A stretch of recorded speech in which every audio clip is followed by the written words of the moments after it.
గ్రామ పంచాయతీ ఎన్నికల్లో ఇచ్చిన హామీలను ఒక్కొక్కటిగా అమలు చేసుకుంటూ సర్పంచ్ సంగు పురేందర్ సిద్దనపేట గ్రామ ప్రజల మన్ననలు పొందుతున్నారని ప్రముఖ పారిశ్రామికవేత్త యువ నాయకులు వంగ రాజేశ్వరరెడ్డి అన్నారు.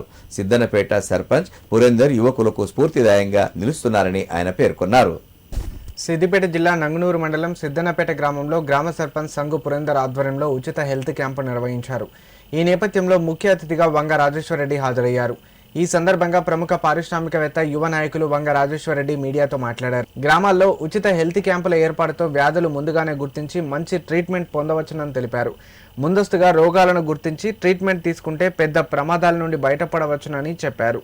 మిగతా గ్రామాల్లో సైతం యువ సర్పంచ్ల ఆధ్వర్యంలో ఇలాంటి ఉచిత హెల్త్ క్యాంపులను ఏర్పాటు చేసే దిశగా తమ వంతుగా కృషి చేస్తానని అన్నారు. సిద్దినపేట గ్రామంలో నూతనంగా ఎన్నికైనటువంటి మా పురేందర్ గారు, గౌరవ సర్పంచ్ గారు, మరి ఈ వయసులో కూడా మా పురేందర్ అంకుల్ ఎంతో యాక్టివ్ గా ఉండి ఎలక్షన్ మేనిఫెస్టో ఇచ్చిన ఒక్కొక్కటి నెరవేర్చుకుంటూ వస్తున్నారు. మాలాంటి యువకులందరూ కూడా తన స్ఫూర్తిదాయకంగా వస్తున్నారు. మరి గ్రామం పట్ల వాళ్ళకున్న ప్రేమను ఎలక్షన్ మేనిఫెస్టోలో ఏవైతే రాసిండో ఒక్కొక్కటి నెరవేర్చుకుంటూ ఈ రోజు మోక్ష ఎండోక్రైన్ హాస్పిటల్ వారి ఆధ్వర్యంలో హెల్త్ క్యాంప్ నిర్వహించడం జరుగుతుంది. ఇలాంటి టెస్టుల ద్వారా రోగాలు ముందే బయటపడితే మరి ట్రీట్మెంట్ ఎర్లీగా చేసినట్టయితే మనం పెద్ద ప్రమాదాల నుంచి బయటపడే ఆస్కారం ఉంటుంది. కాబట్టి ఇలాంటి హెల్త్ క్యాంప్స్ మిగతా గ్రామాలలో కూడా మేము స్ప్రెడ్ చేసి ప్రజలకు ఇంకా దగ్గరే మార్గంలో ఒకటి ఇది కూడా ఎంచుకుంటాము.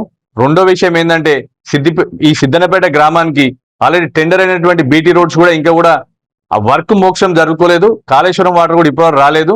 ఈ రెండింటిపైన కూడా భవిష్యత్తులో తప్పకుండా ఒక మంచి కార్యాచరణ తీసుకొని రోడ్ విషయంలోనైతేనేమి, నీళ్ళు వచ్చే విషయంలో అయితేనేమి తప్పకుండా టెండర్ అయిన ఏ ఏజెన్సీ అయితే వర్క్ చేయట్లేదో అధికారుల దగ్గరికి పోయి మేము విన్నవించుకుంటాము.